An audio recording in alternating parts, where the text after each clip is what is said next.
नमस्कार, आप देख रहे हैं एसबीसी टाइम्स और मैं हूं आपके साथ मयंक शर्मा। आइए शुरुआत करते हैं आज की कुछ प्रमुख हेडलाइंस के साथ। सांसद सुधीर गुप्ता का बयान, वक्फ की भूमियों का रिकॉर्ड प्रशासन से मांगा। मंदसौर, नीमच, रतलाम कलेक्टरों को लिखा पत्र। नारायणगढ़ में ब्लॉक कांग्रेस कमेटी का धरना प्रदर्शन संपन्न। बिजली पानी महंगाई के विरोध में सरकार के खिलाफ की नारेबाजी। सूदखोरों की तानाशाही से परेशान गरीब किसान, 20,000 रुपए में बेशकीमती जमीन की धोखे से करवा ली रजिस्ट्री। मनासा में कोर्ट परिसर के सामने कांग्रेस कार्यकर्ताओं ने किया धरना प्रदर्शन। एसडीएम को सौंपा राष्ट्रपति के नाम ज्ञापन।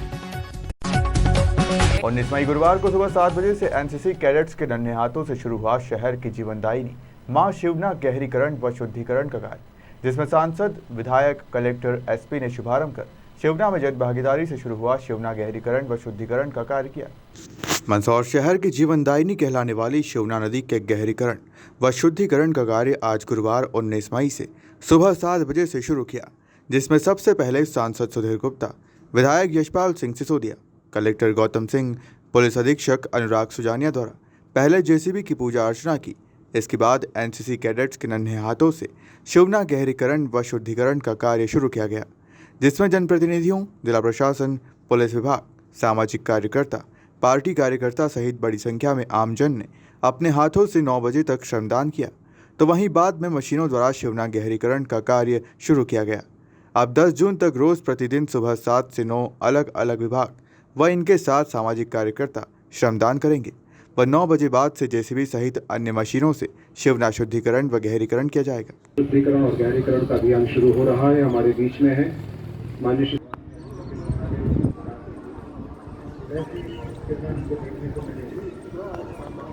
देवस्य धीमहि धियो यो नः प्रचोदयात्। ओम भूर्भुवः स्वः तस्मात् की जय। हर हर महादेव, हर हर महादेव। शिवना मैया की जय। शिव नमः पार्वती हर हर महादेव।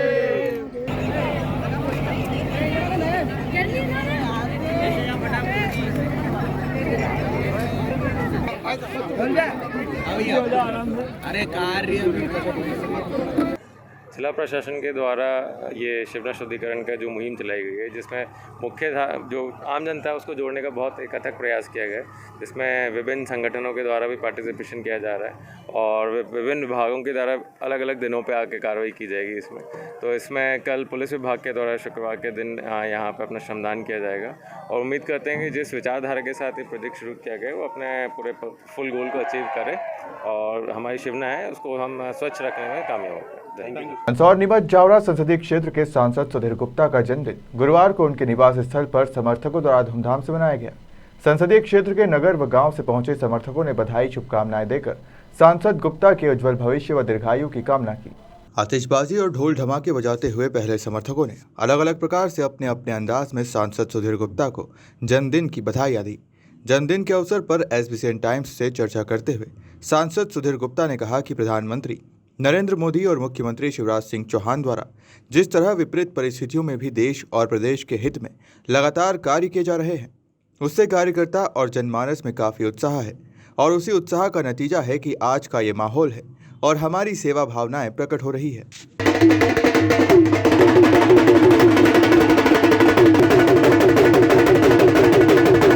मंदसौर संसदीय क्षेत्र के सांसद, लोकप्रिय सांसद सुधीर गुप्ता जी का आज जन्मदिन है और लगातार जो समर्थक हैं वे उनके निवास स्थल पर पहुंचकर उन्हें बधाई, शुभकामनाएं प्रेषित कर रहे हैं और इस वक्त स्वयं सांसद सुधीर गुप्ता जी हमारे साथ मौजूद हैं। किस तरीके का आज दिन और कितनी खुशियां हैं? दादा, आज जन्म दिवस है, तमाम समर्थक खुशियाँ बांट रहे हैं, आप क्या संदेश देना चाहते हैं आज? नहीं, देखिए, बहुत साफ है कि जब खुशियों का क्षण आता है तब लोगों के मन के अंदर भाव रहते हैं और मैं जो देख रहा हूं कि लगातार शिवराज सिंह चौहान जी के नेतृत्व में, नरेंद्र मोदी जी के नेतृत्व में देश बहुत तेज़ी से आगे बढ़ रहा है और विपरीत परिस्थितियों में भी देश को आगे ले जाने की क्षमताओं का जो परिचय दिया है, उसके कारण भारतीय जनता पार्टी के कार्यकर्ताओं में और जनमानस में एक अतिरिक्त उत्साह है और अवसर जन्मदिन का है और मुझे बधाइयाँ, साथ साथ मेरी पार्टी के नेतृत्व को भी बधाइयाँ और उस काम को भी बधाइयाँ आज मिल रही है। मन में प्रसन्नता है और हमारी सेवा भावना इसके कारण और प्रगाढ़ हो रही है। काम की बधाई। साफ है कि क्षेत्र को, पूरे संसदीय क्षेत्र को कई सारी सौगातें आपके द्वारा, आपके प्रयासों से मिली और हाल ही में मेडिकल कॉलेज की बड़ी सौगात मिली है। क्या कुछ कहना चाहेंगे क्षेत्र को और क्या आगे किस तरफ ले जाना है? नहीं, देखिए, जिस तरीके से आज़ादी के बाद क्षेत्र को उपेक्षित रखा गया था, लेकिन 2014 से 2022 का ये जो दौर है, इन 8 सालों के अंदर क्षेत्र में बहुत परिवर्तन की बयार है। आज हम नेशनल मैप पर हैं, रेलवे का दोहरीकरण हुआ है, सेंट्रल स्कूलों की संख्या बढ़ी है, तो रोडों का जाल ही बिछा है। सिंचाई की योजनाओं को खेतों तक पहुंचा पाने में हम सफल हुए हैं और 2023 तक हम घर घर नल कनेक्शन गांव-गांव में दे पाने में सफल हो जाएंगे। मेडिकल कॉलेज से लेकर और शिक्षा के क्षेत्र में जो विकास है, खेलों की स्थितियों में भी सुधार हुआ, इसलिए लोगों के मन में प्रसन्नता है। बहुत बहुत धन्यवाद। SBCN परिवार की ओर से बहुत बहुत बधाई, शुभकामनाएं। धन्यवाद, बहुत बहुत धन्यवाद।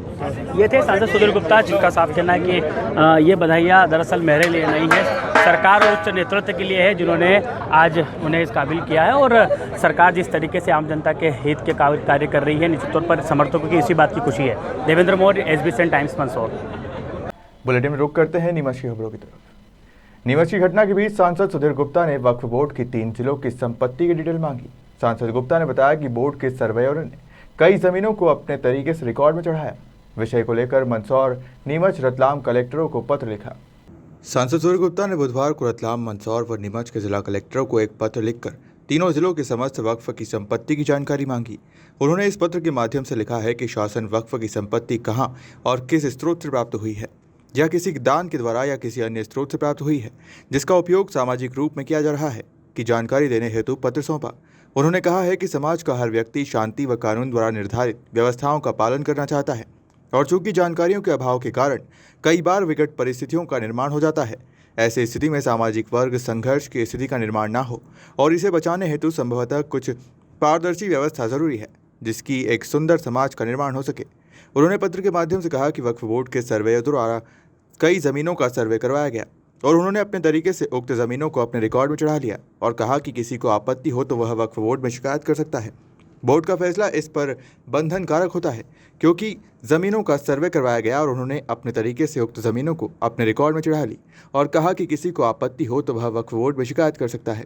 बोर्ड का फैसला इस पर बंधन कारक होता है क्योंकि इसे कोर्ट में चैलेंज नहीं किया जा सकता था, परंतु 2010 में राजस्थान सरकार द्वारा जिंदल ग्रुप को माइनिंग हेतु जमीन दी गई और वहां पर वक्फ बोर्ड ने पहले हाई कोर्ट और उसके बाद सुप्रीम कोर्ट में अपील की, जहां सुप्रीम कोर्ट ने स्पष्ट किया कि बोर्ड ने क्या सर्वे किया है और क्या चढ़ाया है, ये उनका निजी मामला है। सुप्रीम कोर्ट सिर्फ कानून, अतः संसदीय क्षेत्र में समस्त कानून व्यवस्था का निर्माण हो सके और अमन शांति बने रहे, इस हेतु समस्त जानकारियां तीनों जिलों के कलेक्टर स्पष्ट बिंदुओं को रेखांकित कर सांसद कार्यालय में उपलब्ध कराने की अपील की। सांसद सुधीर गुप्ता ने यह भी कहा कि इसका आशय संसदीय क्षेत्र में किसी तरह के अनावश्यक विवाद होने से रोकना है ताकि समूचे संसदीय क्षेत्र के अंदर अमन शांति बनी रहे। हम चाहते हैं कि 1947 के विभाजन के पहले और विभाजन के बाद ये जो अंतर है देश के अंदर, कई बार कई मुद्दे आते हैं, कई चीज़ें विवाद में रहती है, तो मैंने इसीलिए कहा है कि जिन संपत्तियों का कहीं डिस्प्यूट आता है समाज जीवन में, तो ऐसी चिन्हित संपत्तियां वक्फ के पास बहुत रिकॉर्ड पर है और इसीलिए अगर रिकॉर्ड पर है तो पारदर्शी तरीके से समाज के सामने आ जाए ताकि हमेशा के लिए विवाद समाप्त हो और समाज सौहार्दपूर्ण तरीके से अपना जीवन यापन कर सके, अपना देश समाज में काम कर सके। इसीलिए मैंने मेरे संसदीय क्षेत्र के तीनों कलेक्टरों से और आग्रहपूर्वक पत्र लिखा है कि जो वक्फ की संपत्तियां हैं वो चिन्हित हो जाए और वो उन्हें कहाँ से प्राप्त हुई है, क्या किसी ने दान की है, कोई डीड के द्वारा मिली है या राज्य सरकार ने उन्हें ग्रांट के द्वारा दी है, ऐसे सोर्स भी पता पड़े कि वो संपत्तियां कहाँ से आई, ताकि समाज बार बार की किसी तात्कालिक समस्याओं से निजात पाए और वह भी अपनी संपत्तियों को रेखांकित करके और अपने कार्य को कर सके। देखिए, जो चीज़ें समाज में, मैं एक बात कहता हूँ कि स्पष्टता रहनी चाहिए, पारदर्शिता रहनी चाहिए और चूंकि हम एक प्रजातांत्रिक देश हैं और कानून के द्वारा संचालित हैं और इसीलिए हर एक व्यक्ति को कानूनों का पालन करते हुए बहुत अच्छे से इस देश को कैसे हम विकसित कर सकते हैं, प्रदेश में शिवराज सिंह जी के नेतृत्व में, देश में मोदी जी के नेतृत्व में हम इस देश को बहुत आगे ले जा रहे हैं और दुनिया हमारी सौहार्दपूर्ण वातावरण का और सफलता भी मान रही है। और इसीलिए मैं आग्रहपूर्वक ही कहना चाहता हूं कि ये चीज़ें रेखांकित होनी चाहिए, सोर्स भी पता होना चाहिए कि कहां से प्राप्त हुई है, ताकि समाज में निश्चिंतता बनी रहे। सर कांग्रेस को लगा 30 साल पुराने नहीं, देखिए एक बात मैं बता दूं आपको बहुत स्पष्ट से, चाहे परिवार जीवन हो, समाज जीवन हो, व्यक्तिगत जीवन हो, विचारधाराओं को पकड़कर आप चलोगे, मुद्दों पर आधारित काम करोगे और समाज के हर वर्ग की कठिनाई को समझने की कोशिश करोगे तो जनता आपके साथ जुड़कर चलेगी। 47 के बाद से ही नेहरू शासन से लेकर आज तक, चूँकि गांधी जी ने भी बहुत स्पष्ट रूप से मंदसौर जिले में कुछ दिनों की राहत के बाद फिर तापमान बढ़ने लगा है। सोमवार से बुधवार तक जहां तापमान 40 से 41 डिग्री के आसपास रहा, वहीं गुरुवार को तापमान बढ़कर 42 डिग्री तक पहुंच गया। न्यूनतम तापमान 29 डिग्री रहा। पिछले 2 दिनों में ही तापमान में 1 डिग्री की बढ़त हुई है। जिले में 12 मई को सबसे गर्म दिन रहा। इस दिन जिले का तापमान 45 डिग्री से अधिक रहा था। इसके बाद तापमान में गिरावट आई, लेकिन गुरुवार से तापमान में तेजी आई है। इस दौरान गर्म हवाओं ने खासा परेशान किया। गर्म हवाओं से थपेड़ों से वाहन चालकों को परेशानी का सामना करना पड़ा। जिले में गर्मी के कैसे हैं हालात, ये बता रहे हैं एसबीसीएन संवाददाता देवेंद्र मौर्य। मंदसौर जिले में कुछ दिन की राहत के बाद एक बार फिर गर्मी ने अपना कहर बरपाना शुरू कर दिया है। जैसा कि पिछली 12 मई को सबसे गर्म दिन यानी कि 45 डिग्री के करीबन जो तापमान रहा था, उस दिन सबसे हॉट डे रहा था और निश्चित तौर पर उसके बाद तापमान में किसी तरीके से कुछ हद तक गिरावट आई थी। लेकिन विगत 2 दिन में देखा जा रहा है कि तापमान में 1 डिग्री की ओर बढ़त हुई है। और जिस तरीके से आज गुरुवार की यदि बात करें तो करीब 42 डिग्री का तापमान जो है आज मौसम विभाग की ओर से दिखाया गया है, खुद वेदर दिखा रहा है। और न्यूनतम तापमान की यदि बात करें तो 29 डिग्री जो है वो न्यूनतम तापमान रहा। तो निश्चित तौर पर गर्मी की एक बार फिर दस्तक के बाद आमजन फिर परेशान है और लू के जो गर्म थपेड़े हैं वो खास तौर पर वाहन चालकों को परेशान कर रहे हैं। गर्मी से किसी तरीके से राहत लोगों को नहीं मिलती दिख रही है। और ख़ास तौर पर अब प्री मानसून का दौर आने वाला है।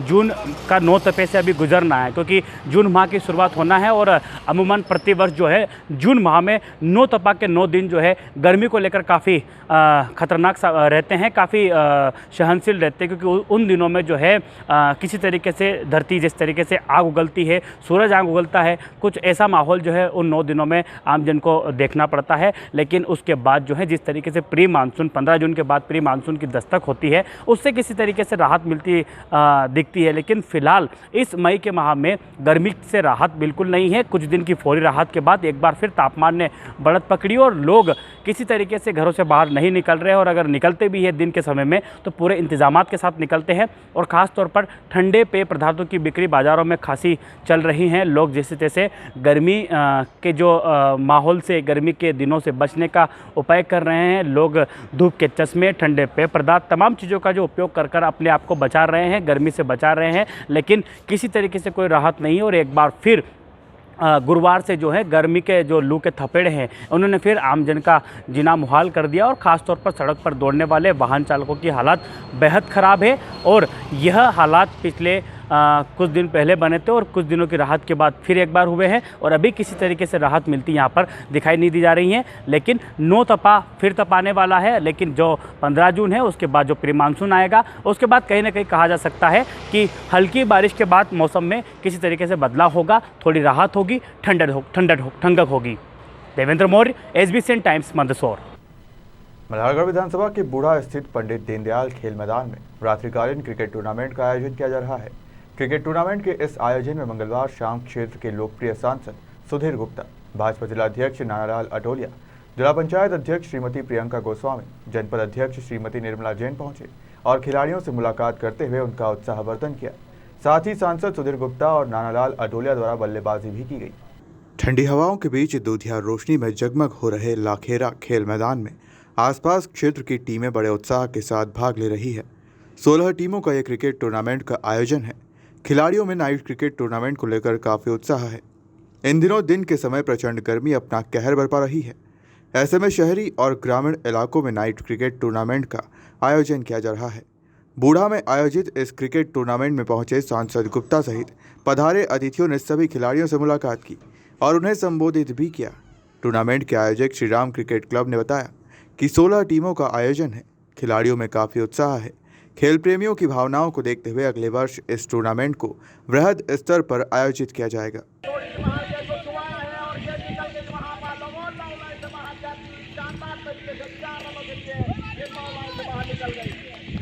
मजेदार बना था। पर ये लाइटिंग, ये खेल, ये पहली बार शायद रात में हो रहा है ना, या मैं पहली बार आ रहा हूँ? ऐसा है, पहली बार ही हो रहा है मैच। तो सबसे पहले तो इस शानदार खेल के लिए सब ताली बजाकर उनका स्वागत करो, जिन्होंने आयोजन किया और जो इसमें सम्मिलित हुए और जो दर्शक बन के आए, सबके लिए ताली बजी थी वो, है ना। खेल एक भावना होती है और वो भावना जीवन के हर क्षेत्र में होती है। हम राजनीतिक क्षेत्र में काम करते हैं। जिले के हमारे अध्यक्ष यहाँ बैठे हैं, नानालाल जी, बहन हमारी प्रियंका जी है, बहन हमारी निर्मला जी यहाँ बैठी है, ये सारे सीनियर्स बैठे हैं पार्टी के, 1 2 3 पाटीदार जी से लेकर इधर तक, सरपंच साहब हैं, है ना, क्यों सुनील भाई, सागर दादा बैठे हैं। और इसको तो शेर डिक्लेयर किया, हम चीता लाने के चक्कर में थे, हमें आप पता पड़ गया कि शेर इधर ही है। हम बहुत दिन से कोशिश कर रहे हैं कि अफ्रीका से चीता लेकर आओ, अपने यहाँ चीते बचे नहीं, लेपर्ड हैं, अच्छी संख्या हो गई लेपर्ड की, तो गांधी सागर में 50 से ऊपर हो गए इन 8 सालों के अंदर। पर शेर और चीता नहीं, तो शेर तो बूढ़ा में हो गया फाइनल, है ना, अब रहा चीता लाना बाकी है। तो ये जो खेल खेल रहे हो ना, ये एक भावना है, ये संस्कार है। जो खिलाड़ी होता है वो जीवन में हारे या जीते कभी निराश नहीं होता है, कभी आहत नहीं होता है, कभी मन के अंदर पीड़ा नहीं आती है, आत्महत्या नहीं करता है, क्योंकि उसका हार और जीत उसका संस्कार है, रोज है। और जो हारता है वो जीतता है, और जो जीतता है वो हारता है, और दोनों खेल भावना से हाथ मिलाकर घर जाते हैं। मन के अंदर यही रहता है कि चलो अगली बार अपन कोशिश करके फिर से आगे आएंगे। और ये भावना हर क्षेत्र में जीवन की। को क्या संदेश देना चाहते हैं? बहुत अच्छा लगा मन को, और गांव-गांव में खेलों के प्रति जो उत्साह है, जिस तरीके से भारत शासन ने प्रत्येक गांव के अंदर, मध्य प्रदेश शासन ने प्रत्येक गांव के अंदर भूमि चिन्हित करने का कोशिश किया ताकि बच्चे मैदानों में रहें। और आज देखकर मन को बड़ी प्रसन्नता है कि इस स्टेडियम ग्राउंड पर लोगों ने टीम जुटाया है और लोग मैदान में आने की भावना से लगे हैं। मैं तो यही अपेक्षा करूंगा कि आयोजनकर्ताओं को तो बधाई धन्यवाद दूंगा ही सही, मगर गांव के तमाम युवाओं से मेरी अपेक्षा रहेगी कि अपने जीवन में, और जब तक उनका युवा काल रहता है, वो मैदानों में बने रहें, ताकि एक अच्छे संस्कार, एक अच्छे शरीर, अच्छे स्वस्थ भारत के निर्माण में भी वो मददगार होंगे। मेरी ओर से आयोजनकर्ताओं को और सहभागी खिलाड़ियों को बहुत बहुत बधाई, शुभकामनाएं। ग्राम समिति द्वारा आज क्रिकेट का आयोजन पूरा में किया गया है, माननीय संजय जी रत्नावत जी द्वारा। मैं सभी सदस्यों को बहुत बहुत बधाई और शुभकामनाएं देती हूँ कि उन्होंने इतना अच्छा आयोजन दिया कि ग्राम में रहने वाले जो युवा हैं उनको उनके जो खेल के प्रति रुचि है उसको एक प्लेटफॉर्म मिल सके और वो खेल सके और उनका जो हुनर है वो निखरता रहे। क्योंकि जब हम किसी भी टूर्नामेंट में पार्टिसिपेट करते हैं तो वो जो खेल भावना होती है वो किसी भी इंसान में होनी बहुत ज़रूरी है। आज हम देख रहे हैं जिस तरीके से युवाओं की लाइफ बड़ी कुर्सी प्रिय हो गई है, एक कुर्सी पर बैठ के काम होता है। आज के दौर में बहुत आवश्यकता है कि युवाओं की जो रुचि है खेल के प्रति उसको निरंतर एक प्लेटफॉर्म मिलता जाए ताकि युवा खेल के प्रति अपनी रुचि को भी पूर्ण कर सकें। मध्य प्रदेश शासन की गलत नीतियों के कारण बिजली वितरण व आपूर्ति में भयंकर गिरावट आई है।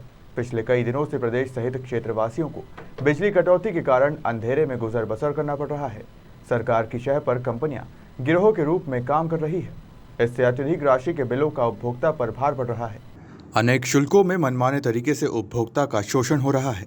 जनहित के इस मुद्दे पर मध्य प्रदेश कांग्रेस कमेटी के निर्देशानुसार जिला कांग्रेस कमेटी नीमच व ब्लॉक कांग्रेस कमेटी मनासा, कुकड़ेश्वर व रामपुरा के नेतृत्व में गुरुवार को मनासा में कोर्ट परिसर के सामने कांग्रेस कार्यकर्ताओं ने धरना प्रदर्शन किया।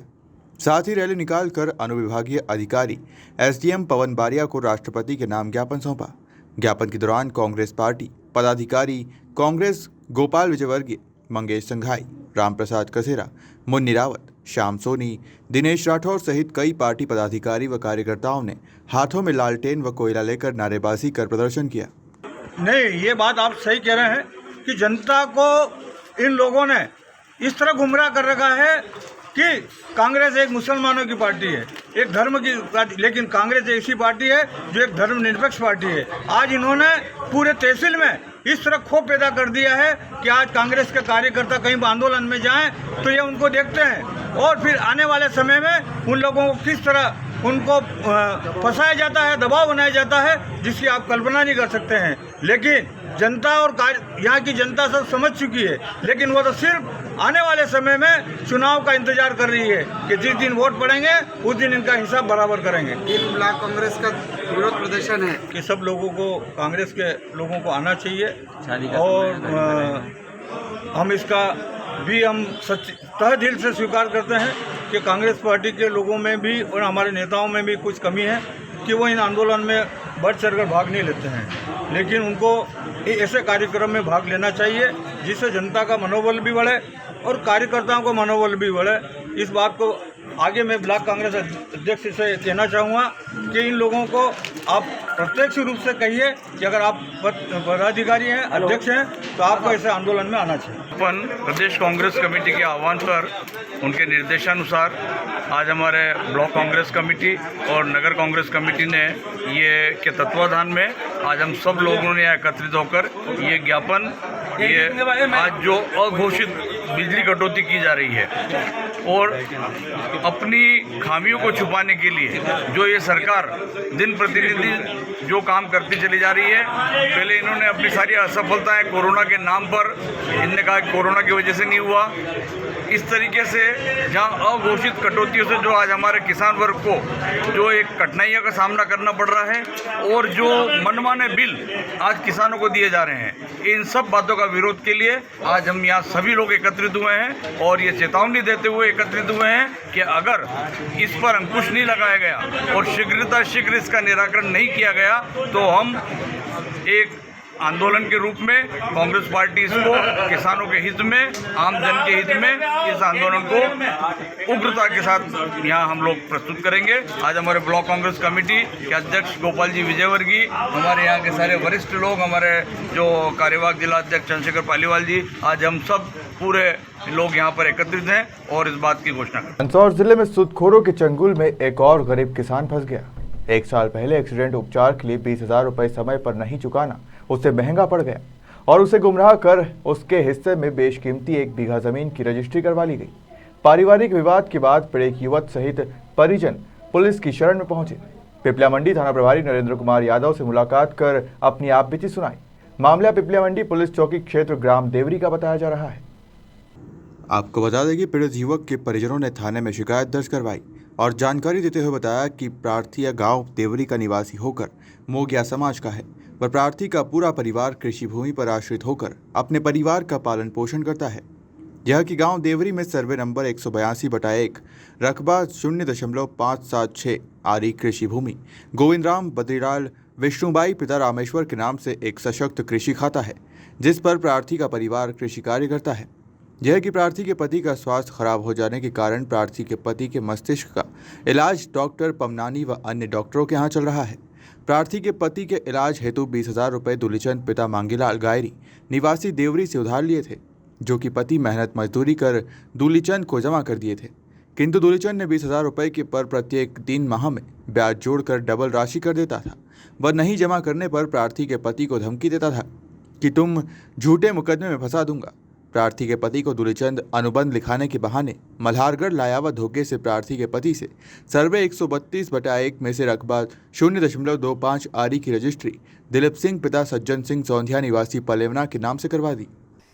माँ घरवाला के एक्सीडेंट भी तो नहीं तो पहला पैसा लीधा था नहीं 20,000 रुपया जो वड़ा नाम में जगह करी दी ने। मैं अपना छोटा बच्चा की तरह खावा पिया, दिमाग कम है हमारे घरवाला का। किसने जमीन ली थी? जमीन किसके नाम पे करी? दुल्लीचंद को। दुल्लीचंद से किसके नाम पे करा थी जमीन? दिलीप चंद को। अब आप क्या चाहते हो? मैं चाहती हूँ फिर ज़मीन वापस लेना चाहती हूँ। मेरे छोटे बच्चे हैं, हम क्या खाए? जमीन के अलावा और कुछ था आपके घर में खाने? कुछ नहीं है। ब्लॉक कांग्रेस कमेटी मल्हारगढ़ द्वारा बिजली पानी महंगाई के विरोध में व लहसुन को भावांतर में शामिल करने की मांग को लेकर मल्हारगढ़ ब्लॉक कांग्रेस अध्यक्ष अनिल शर्मा व कांग्रेस नेता परशुराम सिसोदिया के नेतृत्व में नारायणगढ़ बस स्टैंड पर धरना दिया व शिवराज सरकार के खिलाफ जमकर नारेबाजी कर राज्यपाल के नाम तहसीलदार प्रेमशंकर पटेल को ज्ञापन सौंपा।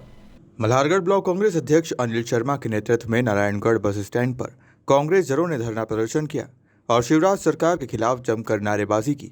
वहीं प्रदर्शन के बाद महामहिम राज्यपाल के नाम तहसीलदार प्रेमचंकर पटेल को ज्ञापन भी सौंपा गया।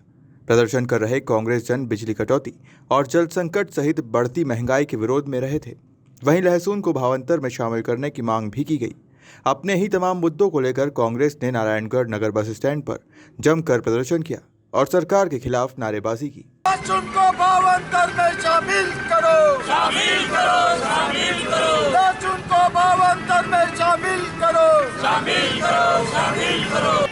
न सकी वो सरकार ना देश में जो महंगाई भयावह चरम सीमा पे चली गई है, आम आदमी का जीना मुश्किल हो चुका है और इस सरकार में जनता के प्रति कोई जवाबदेही नहीं, सिर्फ धनाढ्य और अडानी अंबानी के प्रति इनकी जवाबदेही है। लेकिन आम आदमी का जीना दुभर हो चुका है, इनसे इन्हें कोई सरोकार नहीं है। आज स्थिति ये है कि रसोई गैस के दाम 1100 रुपये बढ़ गए, 5 दिन में लगातार 50-50 रुपये, डीजल 110 रुपये पहुँच गया है, पेट्रोल 125 रुपये। ये स्थिति देश की हो गई है और गरीब किसानों के साथ जो क्षेत्र की मालवा की सबसे ज़्यादा लहसुन उत्पादक क्षेत्र है, आज लहसुन की स्थिति ये हो गई है कि 100 रुपये कुंटल बिक रही है, जबकि 120 रुपये तो काटने के पैसे लगे। उन किसान खून के आंसू रो रहे हैं और जो गेहूं से उन लोगों को जो आस थी उनका निर्यात कर दिया था, लेकिन तत्काल प्रभाव से भारत सरकार ने गेहूं का निर्यात रोक दिया। उससे किसान और व्यापारियों के ऊपर इसका विपरीत असर पड़ रहा है। तो हमारी ये मांग है इस धरने के माध्यम से कि लहसुन को भावांतर में लिया जाए और गेहूं का निर्यात तत्काल खोला जाए ताकि किसानों को और आम आदमी को कुछ राहत मिले। मध्य प्रदेश कांग्रेस कमेटी एवं जिला कांग्रेस कमेटी के निर्देशानुसार आज ब्लॉक कांग्रेस कमेटी मल्हारगढ़ और नगर कांग्रेस कमेटी नारायणगढ़ द्वारा महंगाई, पानी, बिजली और लहसुन को भावांतर में शामिल करने की मांग को लेकर के आज यहाँ समस्त कांग्रेस जनों ने इस चिलचिलाती धूप में धरना दिया है। धरना देकर के इस शिवराज सिंह जी की गूंगी बहरी सरकार को जगाने का काम किया है। आप देखिए आज पानी को लेकर के क्षेत्र में हाहाकार मचा हुआ है। हम 1 साल पहले से मांग करते आ रहे हैं कि छोटी यात्री के पास चंबल किनारे बसे गांव छोटी यात्री के पास मढ़ी माता जी के वहाँ से तीनों नगर की पेयजल समस्या का समाधान किया जाए, लेकिन इस गूंगी बेंगी बहरी शिवराज सिंह जी की सरकार ने आज तक उस पर ध्यान नहीं दिया है। ग्रामीण क्षेत्रों में भी बिजली और पानी को लेकर के हाहाकार मचा हुआ है। अगर शासन प्रशासन ने इस ओर ध्यान नहीं दिया तो निश्चित रूप से कांग्रेस इससे और बड़ा सड़कों पर आकर के आंदोलन करे। फिलहाल खबरों में सिर्फ इतना ही। आप बने रहिए SBS टाइम्स के साथ।